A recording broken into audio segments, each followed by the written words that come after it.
نحمدہ نصلی علی رسولہ الکریم اما بعد فاعوذ باللہ من الشیطان الرجیم بسم اللہ الرحمن الرحیم۔ پیارے پیارے بھائیوں، پیاری پیاری بہنوں، پیارے پیارے بزرگوں اور خاص الخاص پیارے پیارے بچوں، السلام علیکم ورحمۃ اللہ وبرکاتہ۔ پاکش 2030 آپ کی خدمت میں حاضر ہے۔ آپ پاکش 2030 کو سبسکرائب بھی کیجئے، لائک بھی کیجئے اور اپنے دوست و احباب کے ساتھ شیئر بھی کیجئے۔ نیک بنو نیکی پھیلاؤ کی اس مہم میں آپ میرا ساتھ دیجئے۔ انشاءاللہ تعالی یہ نیکی کا کام ہم جب کریں گے، اللہ تبارک تعالیٰ کے ہاں بھی انشاءاللہ اجر عظیم پائیں گے اور نبی علیہ الصلوۃ والسلام بھی ہم سے پیار کریں گے انشاءاللہ تعالی۔ آج آپ کے سامنے بات رکھوں گا اسلامک کمانڈر، اسلامک لیڈر حضرت عثمان بن عفان رضی اللہ تعالی عنہ کے حالات زندگی۔ آگے بڑھنے سے پہلے حقہ انعامدار حضرت محمد مصطفیٰ صلی اللہ علیہ وآلہ وسلم پر درود شریف پڑھتے ہیں۔ آپ بھی میرا ساتھ دیجیے۔ اللہم صلی علی محمد وعلی آل محمد کما صلیت علی ابراہیم وعلی آل ابراہیم انک حمید مجید۔ اللہم بارک علی محمد وعلی آل محمد کما بارکت علی ابراہیم وعلی آل ابراہیم انک حمید مجید۔ بھائیوں اور دوستوں، بہنوں اور بزرگوں،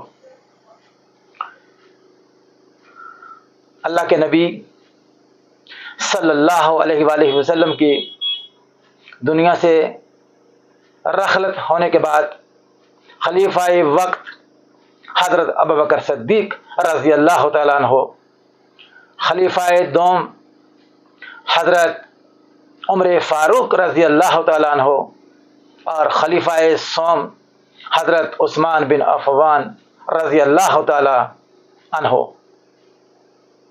حضرت عثمان بن عفان رضی اللہ تعالی عنہ نبی کریم صلی اللہ علیہ وآلہ وسلم کے وصال کے بعد مسلمانوں کی قیادت خلفائے راشدین نے بحسن خوبی انجام دی اور اس کو سنبھالا۔ انہوں نے مسلم امہ کی یکجہتی اور ملک کا نظم و نسق چلانے کے لیے اپنے اندر اتفاق اور اتحاد کی فضا پیدا کی اور کافروں اور مشرکوں کی ریشہ دیوانیوں اور سازشوں کی سرکوبی بھی کی۔ بھائیوں اور دوستوں، بہنوں اور بزرگوں، یہ ہیں حضرت عثمان بن عفان رضی اللہ تعالی عنہ۔ میں آپ کے سامنے ان کی ابتدائی زندگی اور قبول اسلام پہ بات رکھوں گا۔ حضرت عثمان رضی اللہ تعالیٰ عنہ کی ابتدائی زندگی اور قبول اسلام۔ بھائیو اور دوستو، آپ سبھی کو پتہ تو ہے، علم بھی ہے، آپ نے تاریخ کے اوراق بھی کھنگالے ہوں گے اور بڑے بڑے علماء کی تقاریر بھی سنی ہوں گی، جس تذکیر کے لیے اپنے بھی اور آپ کے لیے بھی حضرت عثمان رضی اللہ تعالی عنہ کی ابتدائی زندگی اور قبول اسلام پہ بات رکھنا چاہتا ہوں۔ خلیفہ اول حضرت ابوبکر صدیق کی وفات کے بعد خلیفہ دوم حضرت عمر فاروق رضی اللہ تعالی عنہ کی شہادت کے بعد حضرت عثمان بن عفان رضی اللہ تعالی عنہ تیسرے خلیفہ منتخب ہوتے ہیں۔ حضرت عثمان رضی اللہ تعالی عنہ کا تو تعلق ہے خاندان بنو امیہ سے ہے۔ وہ قریش کے ایک مشہور اور متمول گھرانے میں مکہ کے مشہور تاجر عفان کے گھر پیدا ہوئے۔ قبول اسلام سے قبل عرب کے تاریخ دور جاہلیت میں بھی حضرت عثمان رضی اللہ تعالیٰ عنہ شراب نوشی اور برت پرستی جیسے کبھی افعال سے ہمیشہ دور رہے اور کنارہ کشی اختیار کرتے رہے، اور پاکیزہ زندگی گزارنے میں آپ کا ایک بہترین فعل ہے۔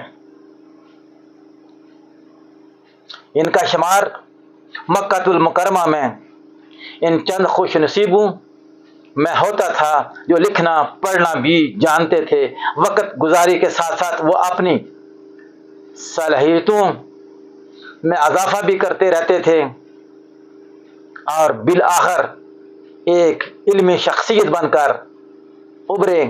انہوں نے علمی ترقی کے ساتھ ساتھ آبائی پیشے تجارت کو اپنا وسیلہ بنایا، روزی کا وسیلہ بنایا، اور خوب ترقی کی اور تاجروں کے سرداروں میں شمار ہونے لگے۔ رسول اللہ صلی اللہ علیہ وآلہ وسلم سے حضرت عثمان بن عفان رضی اللہ تعالیٰ عنہ کے تعلق کا اندازہ اس بات سے لگایا جا سکتا ہے کہ حضرت صلی اللہ علیہ وآلہ وسلم نے یک کے بعد دیگرے اپنی دو صاحبزادیوں حضرت رقیہ رضی اللہ تعالی عنہا اور حضرت ام کلثوم رضی اللہ تعالی عنہا کا نکاح حضرت عثمان کے عقد میں دیا۔ یہی وجہ ہے کہ حضرت عثمان بن عفان رضی اللہ تعالی عنہ کو ذو النورین کہا جاتا ہے، یعنی دو نور والے۔ سبحان اللہ، کیا ہی کہنا۔ قبول اسلام کے بعد دیگر 9 مسلموں کی طرح حضرت عثمان کو بھی شدید مخالفت، اذیت اور تشدد کا سامنا کرنا پڑا، کیونکہ مکہ کے اندر جن جن لوگوں نے قبول اسلام کیا تھا ان کے لیے مکہ کی زمین تنگ کر دی گئی تھی، اور ان پہ مظالم کے پہاڑ ڈھا دیے گئے تھے، زمین تنگ کر دی گئی تھی، اور ہر طرح کے ظلم و ستم سے کلمہ گو پڑھنے والوں کو تنگ کیا جاتا رہا۔ ان کو رسیوں سے بھی باندھا جاتا اور کوڑوں سے بھی مارا جاتا، مگر وہ کلمہ شہادت پڑھنے سے باز نہ آتے تھے۔ قریش کے مظالم سے تنگ آ کر مکہ کے مسلمانوں نے جب حبشہ ہجرت کی، ان مسلمانوں میں حضرت عثمان بن عفان رضی اللہ تعالی عنہ بھی اور ان کی اہلیہ بھی شامل تھیں۔ بھائی اور دوستو، مسلمان ہونے کے ساتھ جن مظالم کا آپ کو سامنا کرنا پڑا، آپ نے ان کا مقابلہ کیا، صبر سے، دلیری سے، استقامت سے، ہمت سے اور ایک ولولہ کے ساتھ آگے بڑھتے رہے۔ بھائی اور دوستو، بہنوں اور بزرگوں، بات رکھوں گا کہ حضرت عثمان بن عفان رضی اللہ تعالی عنہ بحیثیت خلیفہ المسلمین آپ کا کیا کردار رہا، آپ نے کیا کارنامے سر انجام دیے۔ 24 ہجری میں حضرت عمر فاروق رضی اللہ تعالی عنہ کی شہادت کے بعد حضرت عثمان رضی اللہ تعالی عنہ کا بحیثیت خلیفہ سوم منتخب کیا جانا بہت بڑا کمال تھا۔ حضرت عثمان رضی اللہ تعالی عنہ کے ہاتھ میں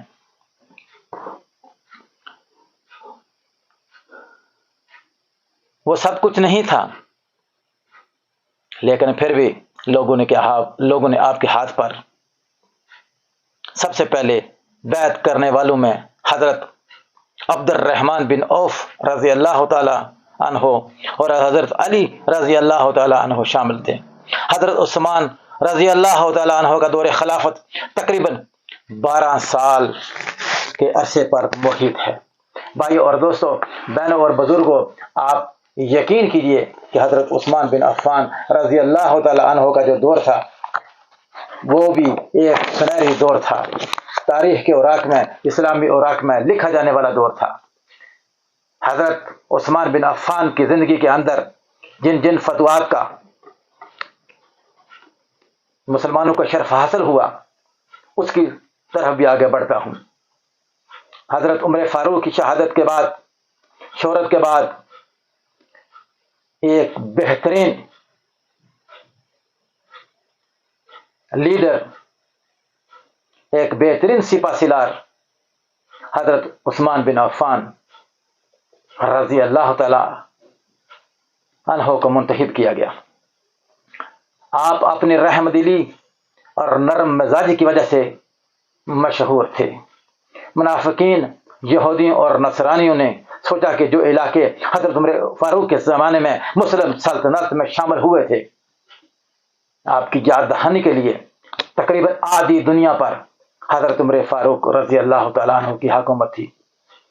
جب آپ کی شہادت ہوتی ہے اور حضرت عثمان بن عفان رضی اللہ تعالیٰ عنہ کے پاس اقتدار آتا ہے، آپ خلیفہ سوم بنتے ہیں، تو ان یہودیوں اور نصرانیوں نے اور ان کافروں نے آپس میں صلاح مشورہ کرنے کے بعد وہ علاقے واپس لینے کی ٹھان لی۔ تو حضرت عثمان بن عفان رضی اللہ تعالیٰ عنہ نے ڈٹ کر مقابلہ کیا، اور انہوں نے مشرق و مغرب دونوں طرف سے سازشوں کے منصوبے بنانے جو شروع کر دیے تھے، ان کو خاک میں ملا دیا۔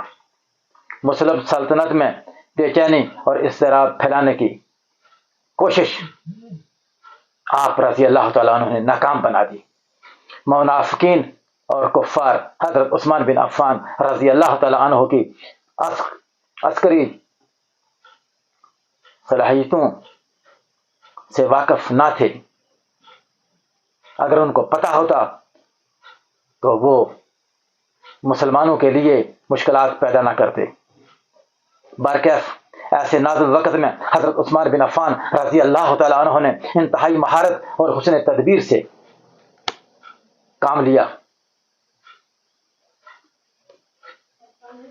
تمام ریشہ دیوانیوں کا قلعہ کما کیا، بلکہ شمالی افریقہ کے علاقے لیبیا، تیونس، الجزائر اور مراکش بھی فتح کیے۔ حضرت عثمان بن عفان رضی اللہ تعالیٰ عنہ کے دور خلافت کے ابتدائی 7 سال مسلم سلطنت مراکش سے کابل تک پھیل چکی تھی۔ ہاں بھئی، یہی کابل جس کو آج ہم افغانستان کے نام سے یاد کرتے ہیں، یہ حضرت عثمان بن عفان رضی اللہ تعالیٰ عنہ کی سلطنت کے دوران فتح ہوئے تھے۔ آپ دیکھتے ہیں کہ حضرت عثمان رضی اللہ تعالیٰ عنہ کا جو نظم و نسق تھا وہ کیا تھا؟ آپ نے وہ جو انتظامی امور تھے ان کی عمارت کیسے تیار کی ہوئی تھی، اس پہ بات رکھوں گا انشاءاللہ تعالی۔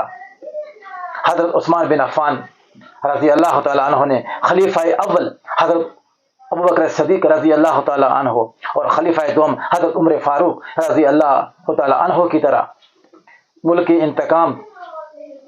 انتظام، ملکی معاملات، تمام طرح کے مسائل انٹرنل بھی اور ایکسٹرنل بھی اپنے ہاتھ میں لے لیے، اور اللہ تعالیٰ کے احکامات کے مطابق چلانا شروع کر دیے۔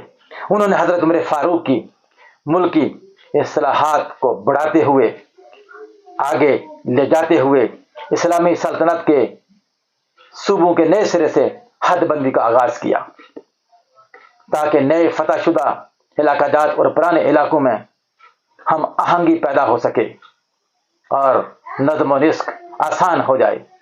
حضرت عثمان بن عفان رضی اللہ تعالیٰ عنہ نے وہ تمام اقدامات مجلس شورا کے مشورے سے کرتے۔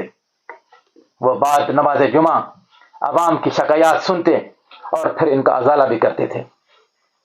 بھائی اور دوستو، بہنوں اور بزرگوں، بڑے فخر سے کہتا ہوں کہ ہمیں اپنے بچوں کے درمیان ان اسلامی ہیروز کو ڈسکس کرنا چاہیے، بجائے غیر مسلم جو ہم نے ہیرو بنائے ہوئے ہیں، بجائے ان کو فالو اپ کرنے کے، اپنے اسلامی ہیروز کو، ان کی زندگیوں کو، ان کے نظم و نسق کو، ان کے احکامات کو اور ان کی تدابیر جس کی بنیادوں پر یہ لوگ آگے بڑھے اور پھر ایک ملک نہیں آدھی دنیا پر حکومت قائم کرنے میں کامیاب ہوئے اور پھر اس کو برقرار بھی رکھا. تیسرے خلیفہ ہو کر بھی آگے بڑھے اور تیونس، الجزائر اور کابل تک علاقوں کو فتح کیا اور وہاں پہ کلمہ لا الہ الا اللہ کی بنیاد رکھ کر ہر طرف سے اللہ اکبر کی آوازیں آنا، فضاؤں میں گونجنا، یہ انہی لوگوں کے کارنامے تھے. آج کیوں نہ ہم خود بھی اور اپنے بچوں کو بھی ان کی تعلیمات سے روشناس کروائیں اور اپنے اس کھوئے ہوئے وقار کو دوبارہ حاصل کرنے کی کوشش کی جائے. میں سمجھتا ہوں اس وقت امت کے اندر جو زوال ہے، جو پریشانیاں ہیں، جو حشر کا منظر پیش کر رہا ہے، کسی بھی ملک کو اٹھا کے دیکھ لیجئے. چند لوگوں نے، چند خاندانوں نے حکومتوں پہ قبضے کیے ہوئے ہیں اور وہی اپنی باریاں لیتے ہیں اور وہی آتے ہیں اور لوٹتے ہیں اور اس ملک کو کنگال کرتے ہوئے آگے بڑھ رہے ہیں.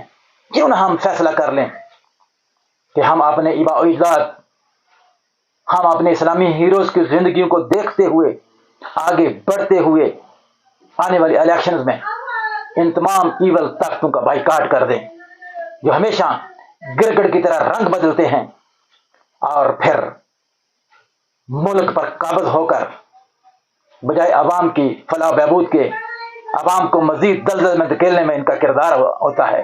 کیوں نہ ہم ان سے چھٹکارا حاصل کرنے کے لیے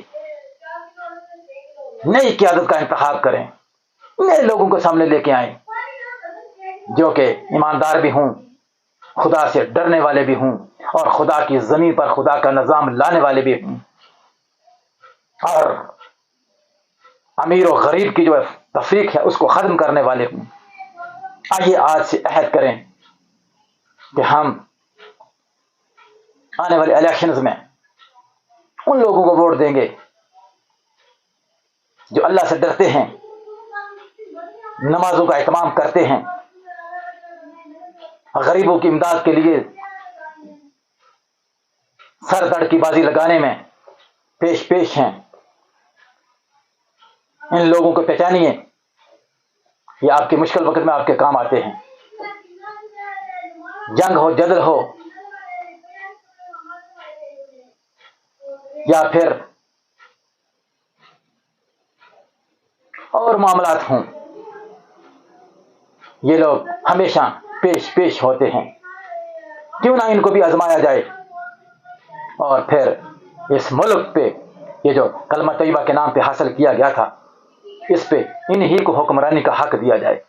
کیوں نہ ہم اپنے خیالات کو بدلیں اور ان چہروں کو جو ہم پچھلے 70 سالوں سے دیکھ رہے ہیں،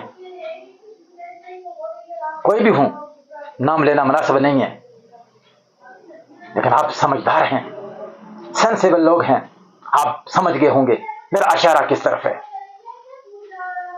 آپ لوگ اپنی صفوں میں اتحاد پیدا کیجیے اور اس ملک کا انتظام سنبھالنے کے لیے آگے بڑھیے. اور میں خاص و خاص نئی جنریشن کو دعوت دیتا ہوں کہ آپ آگے آئیں اور اپنے ہیروز کی زندگیوں پہ عمل کرتے ہوئے اس ملک کو ان لوگوں کے حوالے کریں جو خدا سے ڈرنے والے ہیں، جو سنت رسول پہ عمل کرنے والے ہیں، جو علامہ اقبال کے اس شعر کی طرح ایک کی صف میں کھڑے ہو گئے محمود و عیاس، نہ کوئی بندہ رہا نہ کوئی بندہ نواز، جو اس پہ عمل کرنے والے ہیں. آئیے ان کو ووٹ دیجیے اور حضرت عثمان بن عفان رضی اللہ تعالی عنہ کے نقش قدم پہ چلتے ہوئے اس ملک کے اندر بلکہ پوری دنیا کے اندر ہم ایک سیمپل تیار کر سکتے ہیں حکومتی لیول پہ، جس کے لیے محنت کی ضرورت ہے، ڈور ٹو ڈور جانے کی ضرورت ہے. تو پھر انشاءاللہ ثمرات ضرور ملیں گے. محنت کا پھل پھر رائگان نہیں جائے گا، پھر محنت میں عظمت ہے. انشاءاللہ یہ عظمت رنگ لائے گی اور ہوائیں رخ بدلیں گی، اندھیروں سے اجالے نکلیں گے، ہر طرف امید کی کرن ہوگی اور کلمہ طیبہ کا پیغام ہوگا۔ اٹھو اور نکلو، اور اس عزم کے ساتھ کہ ہم نے انہی قوانین کو لے کے آنا ہے جو قوانین حضرت محمد مصطفیٰ صلی اللہ علیہ وسلم نے چھوڑے تھے، اور پھر چاروں خلیفہ نے ان کو مضبوطی سے پکڑا تھا اور تبع تابعین سے ہوتے ہوئے ہمارے تک پہنچے ہیں، اور ہم ان پہ عمل پیرا نہیں ہو سکے۔ ہم نے خدا کو بھی پسے پس ڈال دیا، ہم نے اپنے خدا بنا لیے، ہم نے قرآن کو بھی چھوڑ دیا، ہم نے سنت رسول صلی اللہ علیہ وسلم کو بھی چھوڑ دیا، ہم نے اپنے دماغ دوڑانے شروع کر دیے، اور ہم نے نئے دوست دنیا کے اندر نئے حقہ قائم کر دیے، اور جن کے اشاروں پہ پکنی کا ناچ اس قوم کو نچایا جا رہا ہے، اور ثمرات صرف چند خاندان حاصل کر رہے ہیں۔ بھائیو اور دوستو، آپ کے سامنے بات رکھنے کا صرف اور صرف یہی مقصد تھا کہ جس طرح چاروں خلیفہ نے اپنی زندگیوں کے اندر حکومتی لیول پہ جو اقدامات کیے تھے ان کے ثمرات بھی پھر ملے تھے، کیوں نہ آج ہم بھی انہی کی زندگیوں پہ عمل کرتے ہوئے آگے بڑھے۔ انشاءاللہ تعالی حضرت عثمان بن عفان رضی اللہ تعالی عنہ کی زندگی پہ بات رکھیں گے، آگے بہت سارے ان کے کام ہیں، ان پہ انشاءاللہ پارٹ 2 میں بات رکھیں گے۔ یہ پارٹ 1 آپ کے سامنے میں نے پیش کر دیا ہے۔ اللہ تعالیٰ میرا اور آپ کا حامی و ناصر ہو۔ پاکش 2030 کو مت بھولیے گا، اس کو سبسکرائب کیجئے گا، لائک کیجئے گا، اپنے دوست باب کے اندر شیئر بھی کیجئے گا۔ انشاءاللہ تعالیٰ یہ صدقہ جاریہ ہے، جب تک لوگ نیکی کی طرف آگے بڑھتے رہیں گے آپ کے نامہ اعمال میں اجر عظیم لکھتا جاتا رہے گا، کیونکہ کرامین کاتبین کی ڈیوٹیاں ہیں، وہ ہماری اچھائیوں کو لکھ رہے ہیں، اور انشاءاللہ دنیاوی طور پہ بھی اور اخروی طور پہ بھی کامیابی ہمارا مقدر ہوگی انشاءاللہ تعالی۔